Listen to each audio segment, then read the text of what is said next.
Paano i-share ang internet connection at mobile data via Bluetooth gamit ang via Bluetooth tethering. So punta lang ka dito sa may settings. At dito sa may settings, punta ka dito sa may connections. At dito sa may connection, punta ka dito sa may mobile hotspot and tethering. At dito may makikita kayo dyang Bluetooth tethering.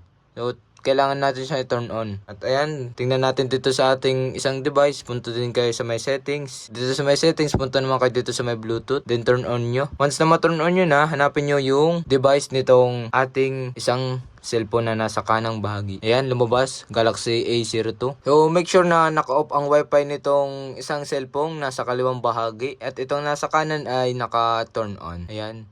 Pairing. May magpa-pop up dyan.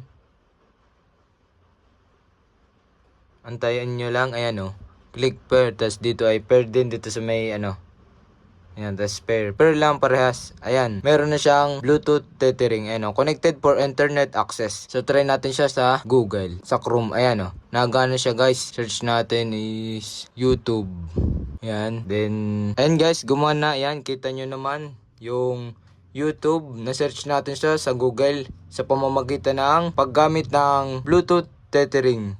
Ayan kita nyo itong isang cellphone, wala siyang wifi icon. Is ito may wifi at Bluetooth. So gamit lang natin is Bluetooth tethering. Ganun lang kadali mag-share ng connection at mobile data gamit ang via Bluetooth tethering.